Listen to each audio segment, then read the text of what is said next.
Started turn 7. It is pretty critical, so I'm going to put this init roll on camera. Now both sides still get a +1 to gain this initiative. And we got a 3 + 1, 4 for the Germans. And we got a 2 + 1, 3 for the Americans. So it looks like the Germans are going to have a nit. They're going to get the exploit phase. And we'll see what happens. I can imagine they're going to take the nit on this one and go first in the command phase. Let's see what we get for impetus. They're going to add 1 this time because they lost their Fallschirmjäger. The company HQ gone. So this is only going to be a +1 for impetus, unfortunately. And the Americans have 2, so they're going to add 2 to this. So they're going to have 5.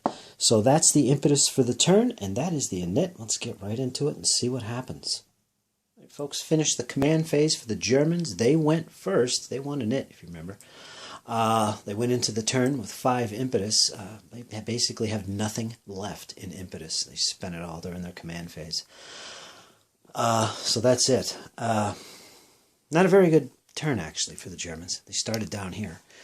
They tried to get this half track and move it up and put some MG fire in these exposed units because we've got to start thinking about retaking that bridge.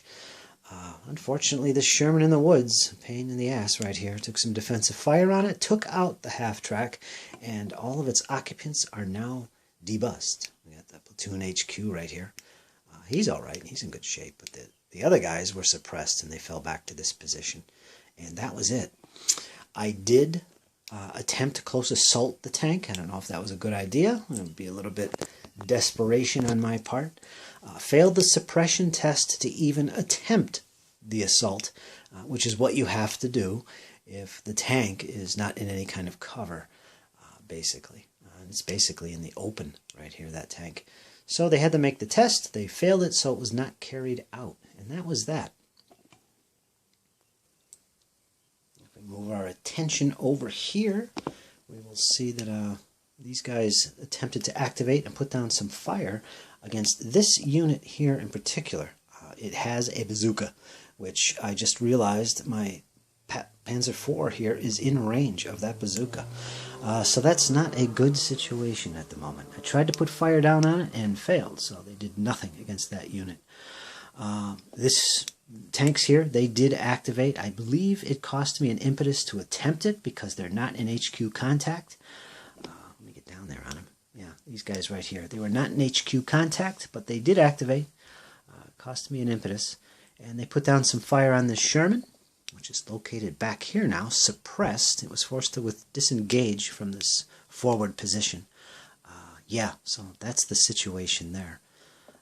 Otherwise, up here in the middle, the Panzer Grenadiers really didn't do much. Yeah, they pretty much ran out of impetus to do anything.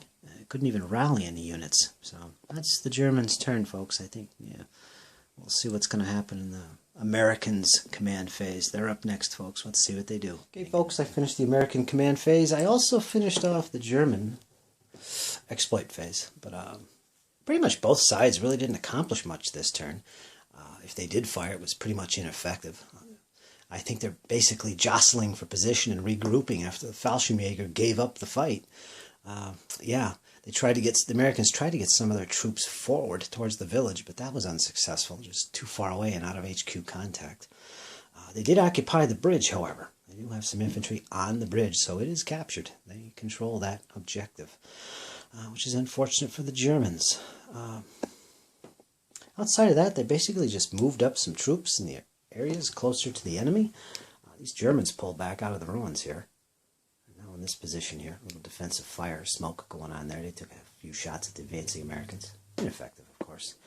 As far as effective shooting, the Americans did manage to put down a couple barrages, mortar fire, in this area. And you can see there's 2 squads of veteran Panzer Grenadiers, which have now backed off from the hedge line. They're deeper in the forest now. They're both suppressed. And that's a result of this 81mm mortar putting down a little barrage. And I believe the light mortars as well, which are located, where are they? They're over in here. They put down some fire as well on that area. So that's the result of that.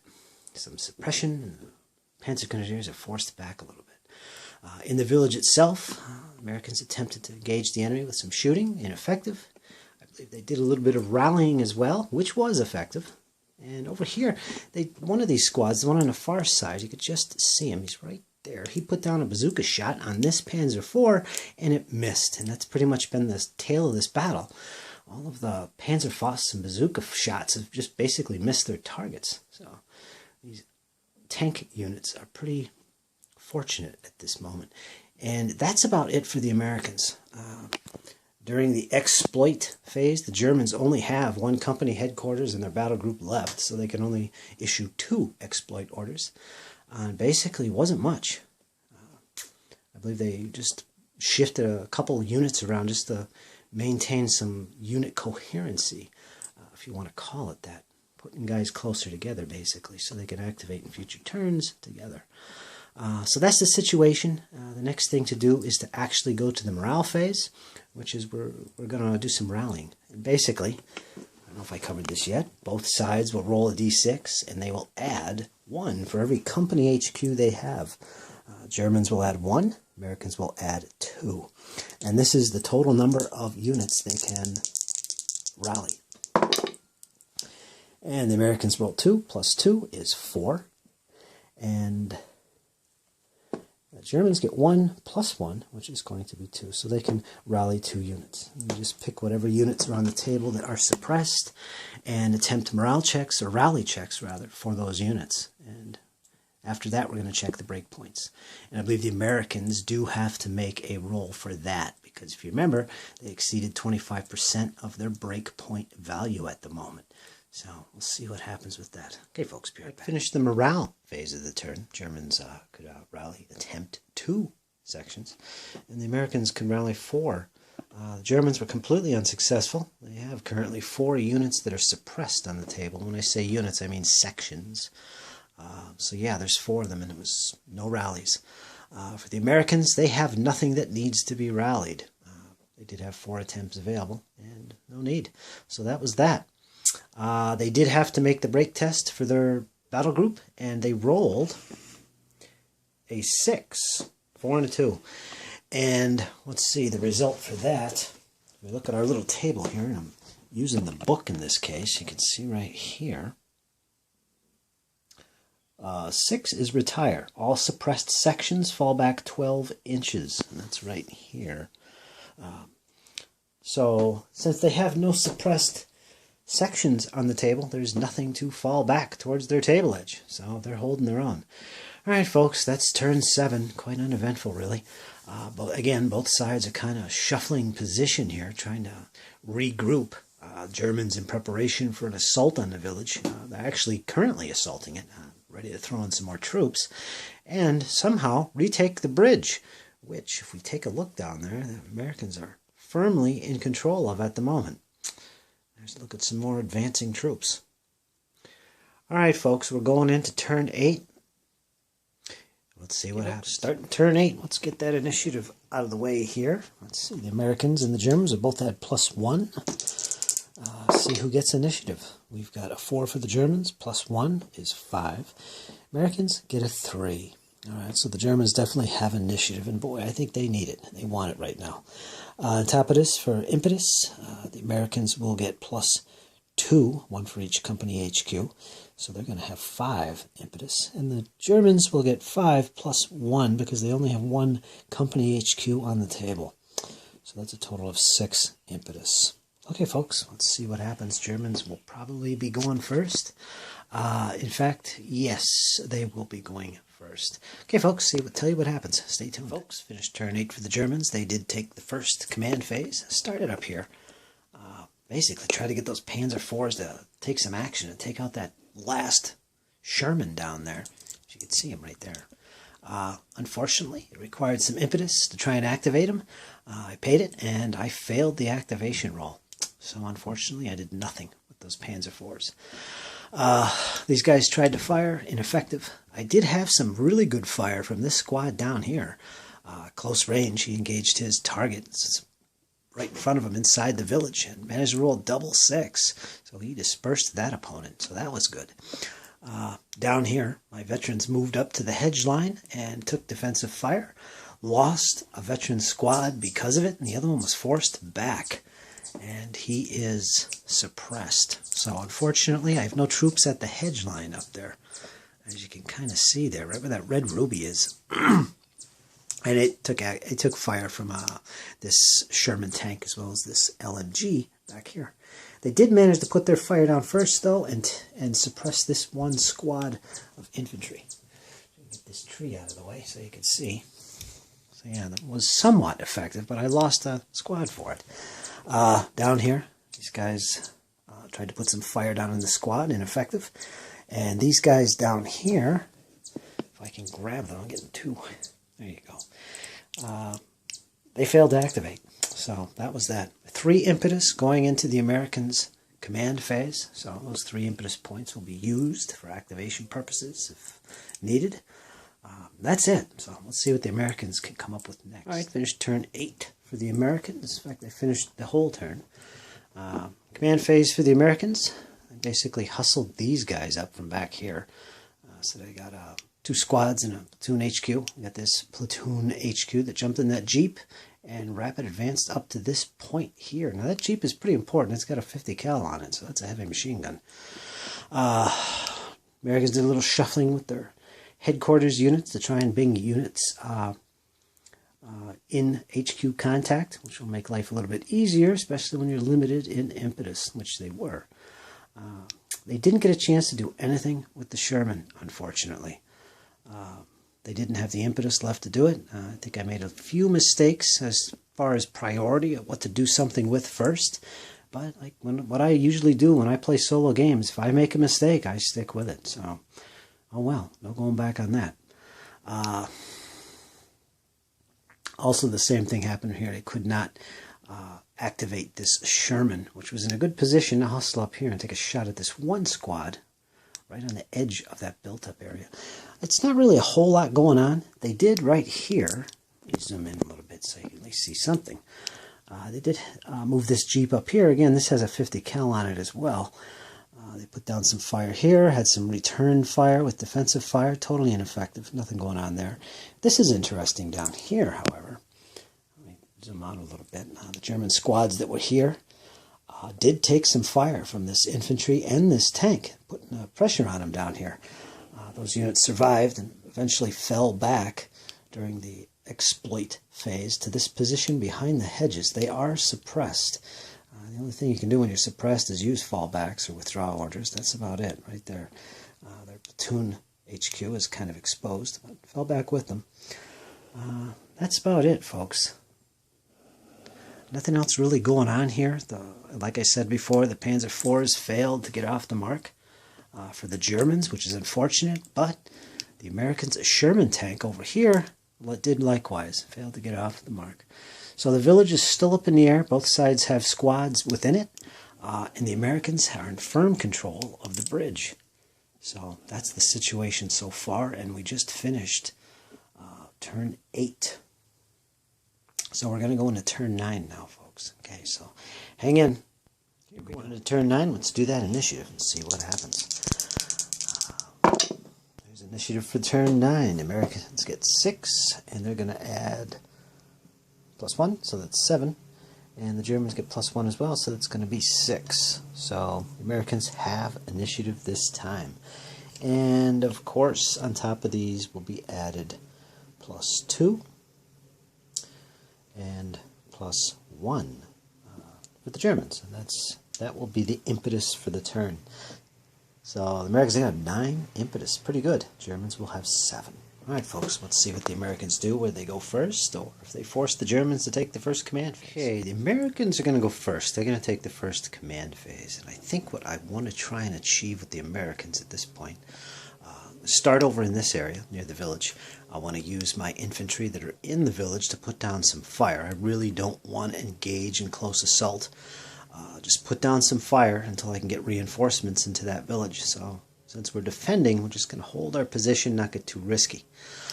This tank, the Sherman back here, we definitely want to get into action, take advantage of going first. I think I'm going to attempt a fire and move. And that is, I'll put down some fire in this Panzer IV and then move behind some cover if I can activate them, which shouldn't be a problem. I have a company HQ right here. should be no problem with that. I probably will have to take some defensive fire during the actual move, but I'm willing to risk it to get him in cover. So we'll see what happens there. And then I think I'm going to move these guys up. Down here crossing the stream, I've got some infantry, which I'm going to depend on for reinforcing this village and possibly the center, although I'm not as threatened here in the middle. I want to rapid advance these guys. That's the name of the order. It's basically a double time or a march move, if you want to call it that. Basically, they add infantry will add an extra 2d6 to their normal 6-inch move, which is their tactical movement distance, 6. So I'm probably going to attempt that, and we'll see what happens down here. Got a little tactical movements to make down here. I've got a tank and some infantry. Maybe I'll move in to engage these Germans. We'll see, folks. We're going to start over here at the village. Let's carry out this shot and see if that Sherman 75 can take out that Panzer IV. Now again, it's shooting first and it's going to be moving afterwards. So this is basically a fire and move order. So it's going to suffer a -1 for that if they're regulars or less. Veterans don't suffer that penalty. They can move and fire they can do a move and fire order without suffering the -1. Now, there's no other modifiers for cover or range. This is effective range. So it's just a basic -1 to a 2d6 roll, needing, as always, a 6+ to hit. Now, it's an anti-tank shot, so it can only affect this one target, and only this vehicle is firing. You have to do it one at a time when you're doing anti-tank fire. So let's make the 2d6 roll, -1 against the Panzer IV. We got 6, 7, 8, 9. So that is definitely a hit. This will convert to an 8, like that, because of the -1. And that's a hit, because he scored 6 or above. Now, on top of this roll, we're going to add the 8p of the 75 mil Sherman. And I believe that is a 5. So they're going to add 5 to this. Let me get my dice. We're going to add 5 to that total. Now, the front armor of the Panzer IV is going to deduct from this total, which is a 4 in this case. So they're going to deduct 4 points from this, so this becomes a 1. So our total is going to be looked up on the results table for anti-tank fire. 6, 7, 8, 9 points. So let's go to our table and see what happens. You've seen this table before. And it's the top row, where it's anti-tank fire. We just look up our score, which is 9, and we'll see that we get a disengage test. And you can see some of the results you can get here. Get that glare out of there. You can get damage, you can get a destroyed test, a suppression test, or a no effect at all if it's too low. So in this case, we're going to get a disengage test. So the Panzer IV has to make a disengage test. So we'll go down here and see what that's all about. Look up the disengage test. There it is, right there. And you can see all the possible results of that. A low roll will be disperse, or in this case, AFV we're looking at. So the AFV damaged and disengage. That would destroy a half-track, but since this is a tank, what happens, it will take 1 damage, and 2 damage will actually destroy a tank, and it disengages. A 5 to 7 results in a disengage. Basically, a disengage is where the unit becomes suppressed and falls back 6 inches away from the enemy. Suppressed, they basically stay in place, and they possibly can go up to 2 inches into cover, and the rest is just obey orders, which is basically no effect. So that's the test we're going to make, a disengage test for the Panzer IV. So let's do that. Let's focus in on the dice. Get out our German dice here. They're going to make a 2d6 roll. Let's see what they get. And they get a 6 under the disengage. Pull it up here again. Under the disengage. Come on, focus. 6 is disengage, which is right here, as you can see. So this unit will fall back 6 inches away from the enemy, and it will be suppressed. So they're probably going to fall back. If it can go into cover, it can fall back to the cover. If it's in cover, it doesn't have to fall back. It could stay, but there's a minimum fallback of at least 1 inch. So I think this unit is just going to go straight back, and we'll leave it at that. I could probably sneak around the shrubs, but we'll see. Okay, folks, let's go to the next little... One more thing, I almost forgot to move the Sherman. So he did his shooting part of the turn. Now he's going to move, and I want to put him here out of sight of the enemy tanks behind this shrub. and kind of have a nice view this way in case that tank comes around the corner. So there's no one that can do any defensive fire against my tank. So this tank lucked out by suppressing that Panzer IV. So he's going to move off-road. He can move up to 10 inches, and that'll put him right here behind this tall hedge, and he'll now have cover. So he's safe. That was a good round of shooting for this Sherman 75. And like I said, he's in a position where, during the Germans' turn, those tanks will not be able to shoot him without moving within his line of sight first, which means he has the opportunity to defensive fire and might get off his shot first. We'll see what happens. Okay, folks, let's move on to the rest of the Americans. I'm going to do something a little fun here. I didn't see this before, but yeah, it's definitely an option. Right here we have an LMG team, which is hardened veterans, which is pretty cool. Now, these guys here, this section can activate automatically as a point-blank fire activation, which basically only a single section can do it at a time. So he's going to do that, and he's going to fire on this unit, which he can see, and is also in that village area. So basically what's going to happen, I'm going to activate him automatically. He's going to turn in place basically to bring his front fire arc within arc, and you can do that when you do a fire order. It doesn't count as movement, and there won't be any penalties. And that'll bring this target within his fire arc, and then he's going to open up at point blank fire. It'll be a +2 for point blank fire. It'll be a -2 because of the hard cover that the village provides. Yeah, and plus he's going to get a +1 because he's hardened veterans. So let's resolve this and see what happens. Right, the first thing I'm going to do is I'm going to shuffle around this building, because the way I represent it, the buildings are actually there for scenic effect. And if we look at this, the actual location of this unit is right there on the edge of this built-up area. This is basically an area piece of terrain. At least that's how I handle it. So units literally move through this, and you can ignore the buildings and the actual location of things, which is pretty much how you would handle it anyway. Anyway, this unit is battle-hardened. That's where it's located. And if we see what's going on here, it's an automatic activation. He's going to do a fire order against this unit. If we get this out of the way as well, you can see what's going on here. That's where his actual location is right there. Now he's within 2 inches. He can see him. Now he's going to automatically activate and issue a fire order. And with that order, he is going to make a move to bring this guy in his fire arc, which is 90 degrees to either side or 180 degrees. That's fine enough for me. In fact, let's not turn him all the way. I don't want to expose the flank to enemy fire. That's good right there. Range is within close range, which is 4 inches, so he's going to get a +2. However, this is hard cover. They're going to have a -2 to hit them. So it's going to basically cross out. This unit is battle hardened, which basically means they're going to get a +1 to hit. So the effect is basically a +1. So let's roll that dice and see what we get here. It's a little trade. They have a +1. They need a 6+. And they get 6, 7, 8, 9. They scored a 9, and that's pretty good. We'll pull out our chart and see what we get here. Hopefully we'll avoid some glare. Anyway, the 9 would be this column right here. That's the result.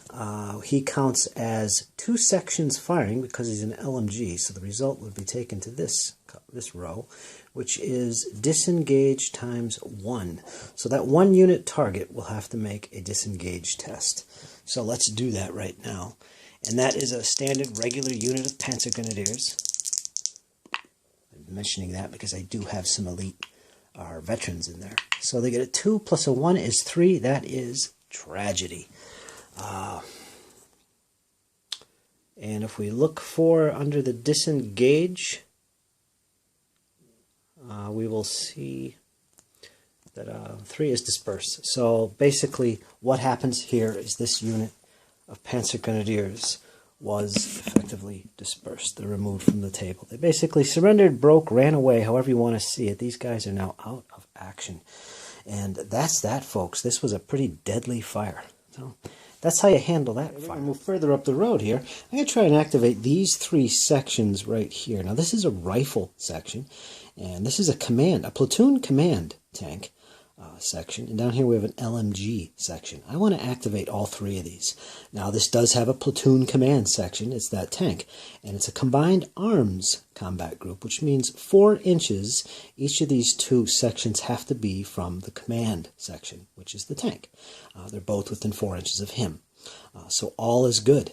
In addition, this combat group is in HQ contact. It's within 8 inches from the battle group headquarters. Now, if this group was nothing but tanks, it could be as much as 12 inches away, the battle group HQ, and put these guys in HQ contact. But it's a combined arms of infantry and tanks, so its maximum is 8 inches. So they are in HQ contact.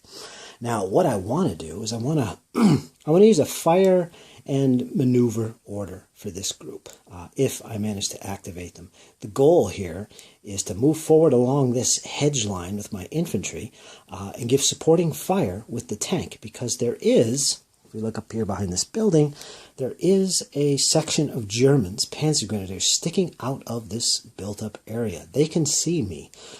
They will be able to, if they want and activate, be able to put down defensive fire on any of my guys moving, which would be both of these guys if they want to move up to the hedge. They will be seen by that unit, and they'll have a chance of putting down defensive fire on them. Before that happens, I would like to open fire with this Sherman on those guys and hopefully suppress them and prevent any defensive fire at all.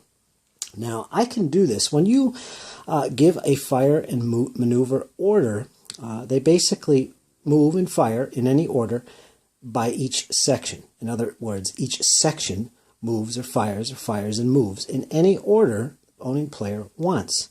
That's the versatility of the Americans in this case. Not all armies are capable of doing that.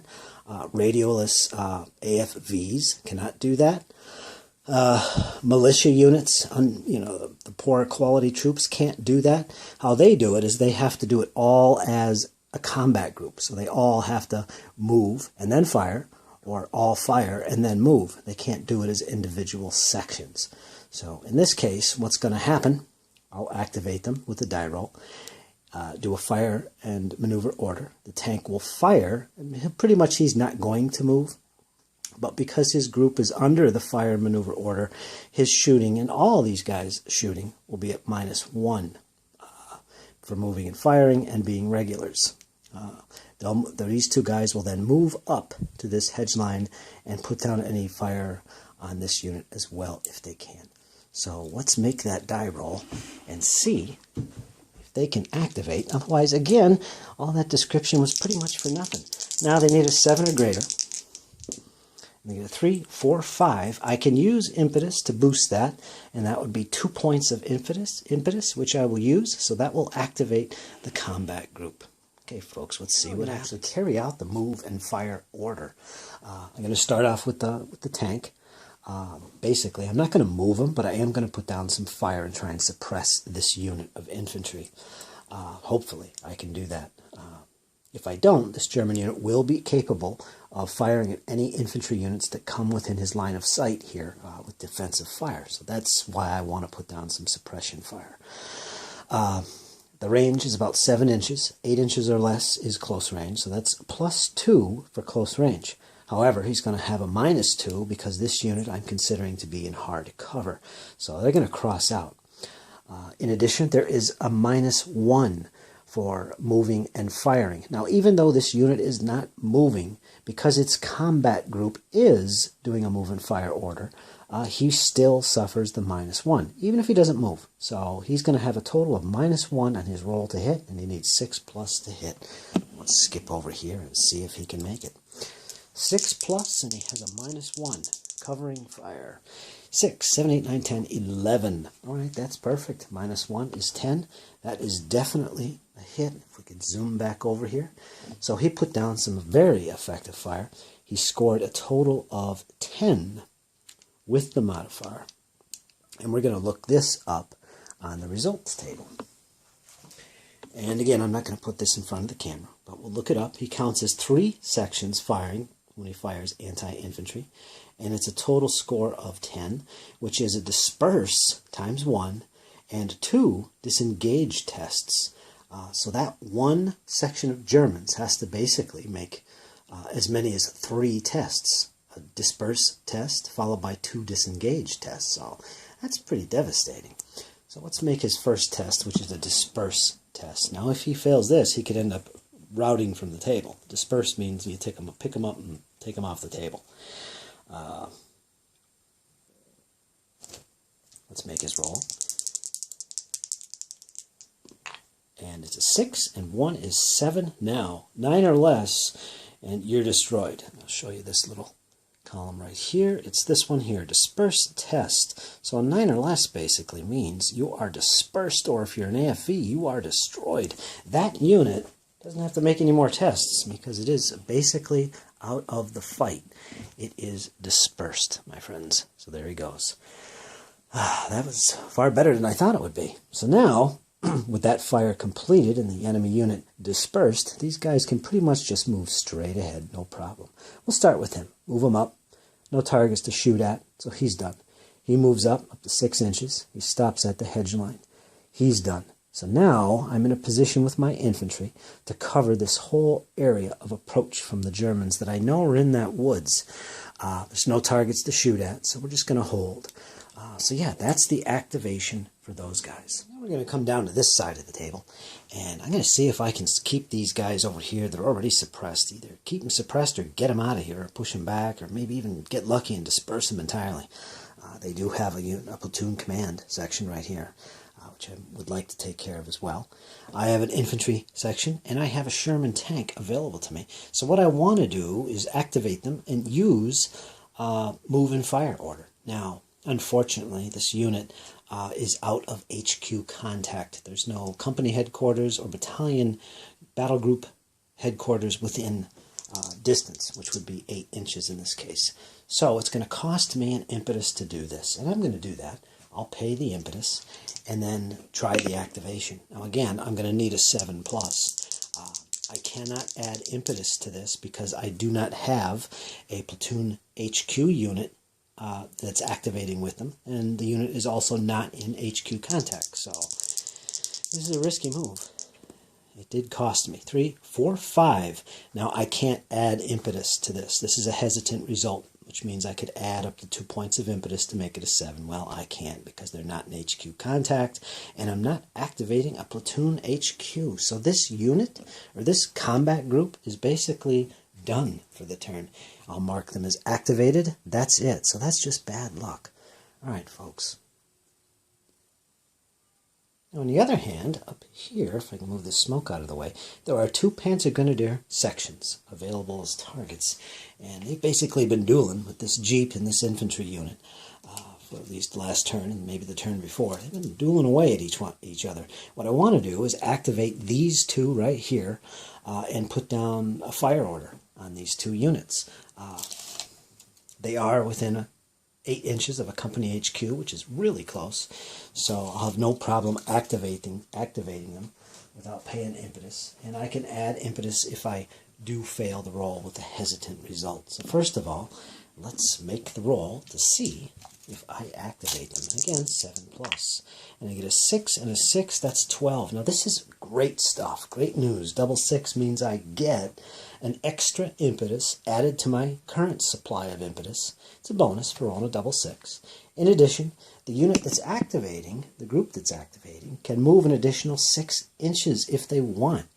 I don't want to do that. I want to hold my position in the cover, and we're just going to engage the enemy. So the bonus with that roll is that, yes, I activated both of those units, that group, and I gained an extra impetus to my pool for the turn. So let's resolve this fire next. Now, the one thing that I should point out here is that this is an AFE. It has to fire separately from the infantry or any other team. They fire as individuals. All AFEs do. So his fire will be separate. In other words, I'll roll separate dice and this from this infantry unit, which is also firing. So let's start off with the infantry and see what luck we have. Now, primary target could basically be either one of these. It's the closest or the most threatening to the infantry. It's firing first. So I'm going to pick the closest. Now, I'm just a single section, which means pretty much if you look at the effects table, you'll see that you can only really affect one target section. So I'm not going to declare any other sections, basically this one, as a possible target. So they're all going to be on this unit. Now let's see if it's close range. I don't believe it is. Close range is 4 inches. It's just over 4 inches. So that is effective range. There will be no bonus of +2 for the close range. The enemy is in woods. They're going to have cover, which is a -1 on my chance of hitting. And that's it. There's just going to be a -1 to this roll, and I need a 6 plus. And I get a 5, 6, 7, 8, 9.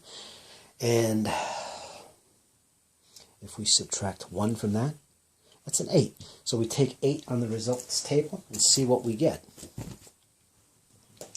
8 tells us against infantry that for one section it's going to be a suppression test. So the Germans have to make a suppression test. We'll make that immediately. And they get a 6, 7, 8, 9. We look under the suppression test, and that is obey orders. So there's no effect on that. So that unit basically got off it without any damage.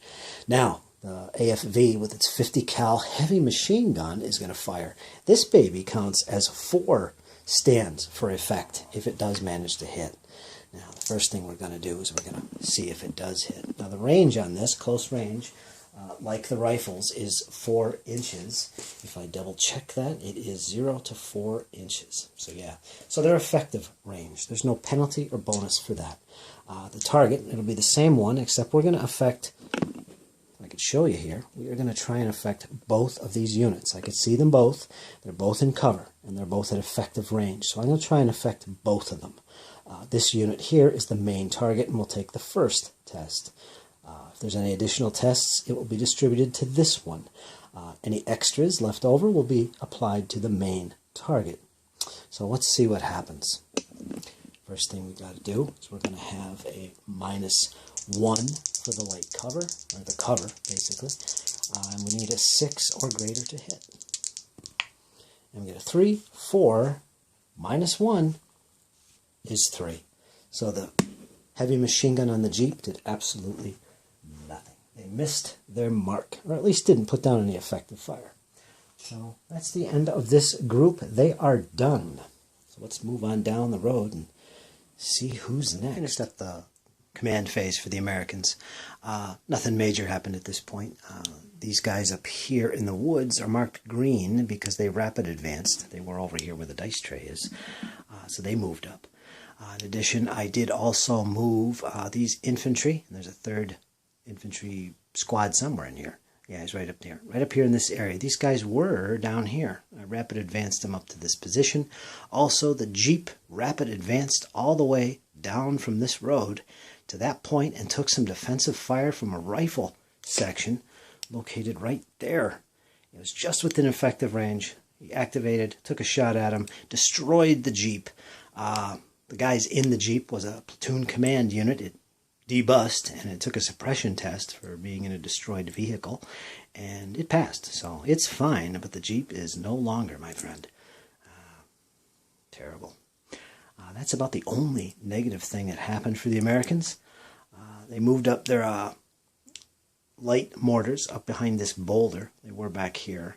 They moved up to this area, kind of put down some fire against anyone approaching along this road area, because they know there's veteran grenadiers in there. So that's it, folks. That is American turn 9. I still have these units to move forward, and I probably will. So we'll go right past that and get into the Germans' command phase next. Stay tuned, folks. It's partially through the German command phase. Not much happened up here. I started up on this side next to the village. As you can see, I've been trying to suppress this unit, this battle-hardened infantry in there, that LMG section of the Americans. It's pretty much sitting inside that built-up area. He's being a real pain. Could not suppress him. All these units fired, and they were ineffective. This tank up here, the Panzer IV, failed to activate, unfortunately, and it did cost me an impetus to even attempt it. I did try and rally this unit, and did so. In fact, I got a double 6 and got battle-hardened, so my tank platoon commander is now a battle-hardened veteran.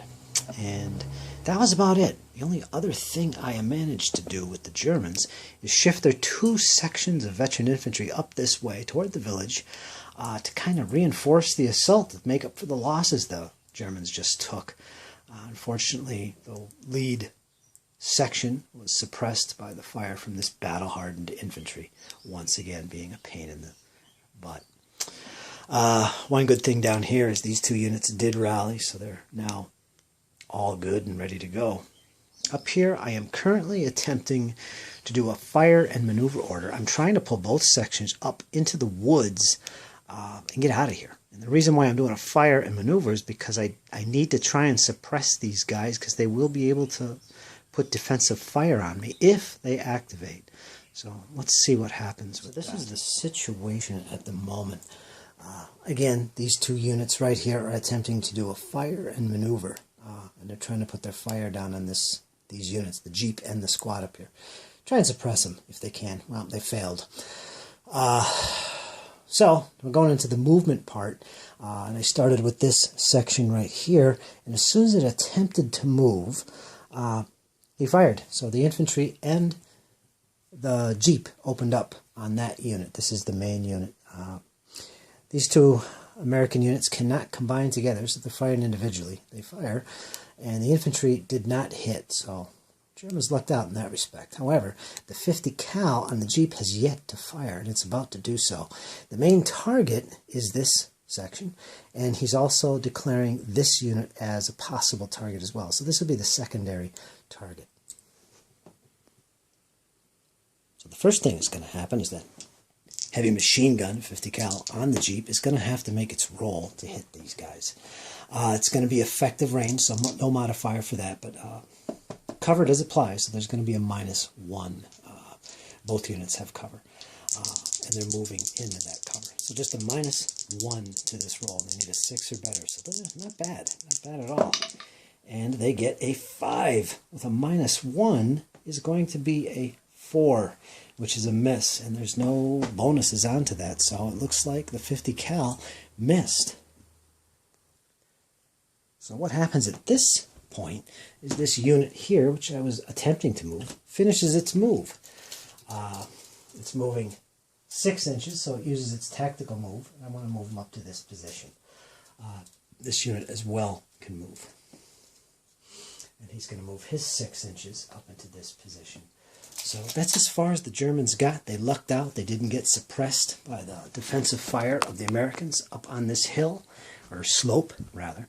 So that pretty much concludes the German turn. They don't really have anything else that they could do anything with, really. That's about it.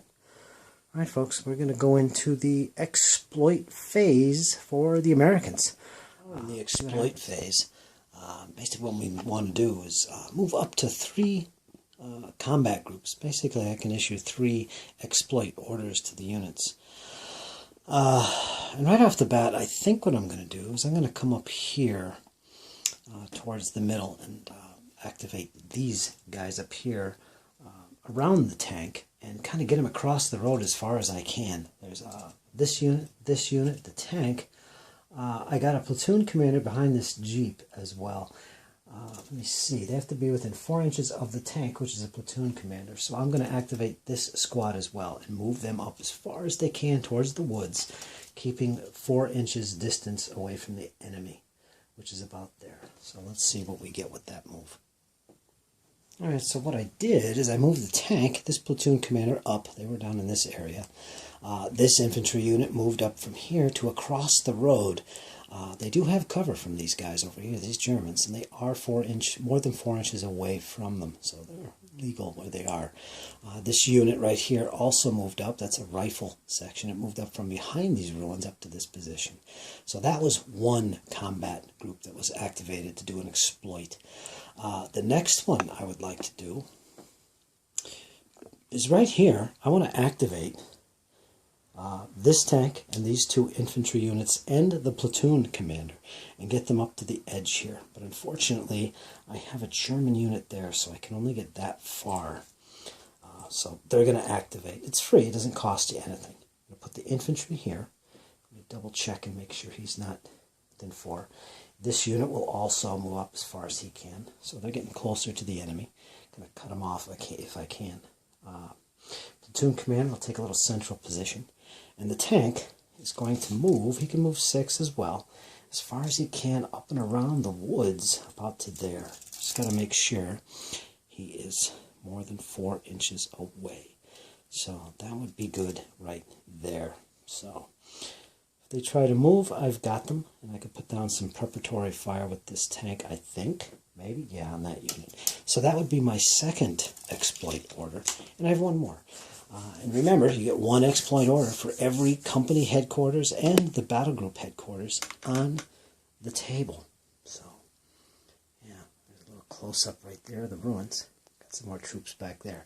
And I think what I'll do, my Sherman way up there on the other side, he's exposed to the enemy, or he will be. So, no, I don't think I'm going to activate him. I was thinking pulling him back into cover, but he's actually not seen by the enemy tanks. So that's fine. So what I will do is I'll activate this right here. I'm going to leave the company commander there, but I'm going to activate these two. The Jeep and this infantry unit. And I'm going to try and swing them up this way. Get as close as I can to these basically withdrawing Germans. It's not far to move, actually. Get him as far as I can. I'm going to put the Jeep up here. Again, he can move 6 inches. And this unit as well. He's going to pull up to about this position. Right there. So he's up against this hedge, covering this edge of the woods. Getting ready to move in. So we're kind of pushing forward in this area. Pushing the Germans back. And this is not a good position for the Germans to be in, I don't think. Mainly because they're getting further and further away from the bridge, and they have to take it. And if we look down there at the bridge, we can see it's still being held by a section of infantry. So it's not a very good position to be in for the Germans. It is the end of turn 9. We still got the morale phase. So we're going to do some rallying and do some checks for the Americans. And check the status for the Germans as well. They did take some losses this turn, unfortunately. Okay, folks, let's go into the morale phase and see what happens. In the morale phase, both sides are going to roll a d6, and they're going to add the number of company headquarters they have on the table. Germans 1, Americans 2. And that will be the number of units they can attempt to rally if they're suppressed. So Germans get 2 plus 1, that is 3 units. Americans get 5 plus 2 is 7 units that they can rally. Let's take a look. Well, I can tell you right now, I don't see anything that's suppressed and needs to be rallied. So, nope, I guess that's it. So there's nothing actually to rally. So that winds up the turn, folks. Going to go into turn 10 next. Well, I take that back. Actually, we got to make the morale test for the Americans. So let's do that and see what happens to them. Can't forget that. We roll 2d6. It's a straight up. They got a 7. They need an 8 plus on this morale test. Let's see what we got. We got a 7. And that is basically right here. 8 plus is hold, no effect. That's all good. 5 to 6. Where is 7? Falter. All suppressed sections fall back 6 inches. So any of the American units that are suppressed would fall back 6 inches toward their table edge. And of course there is none. So that's the end of the morale phase for sure. Now one thing I have to check is the break point for the German Panzer Grenadiers. They have lost a total of 6 units, and their 25% of their break point is 6. So if they exceed that, they're going to be in the same boat as the Americans and have to start making break tests every turn. And their 50% break point is, let's see, 11. So when they exceed 11, they lose the game. Now the Americans have to lose 19. And currently the Americans are at 12, I believe, out of that 19. So they're closing in as well. But it isn't too bad. So, okay, folks, we're going to go into turn 10. It is close. It looks like the Americans, they are faltering. They are on the edge of defeat, making those break tests, and the Germans are pretty close, following behind in that regard.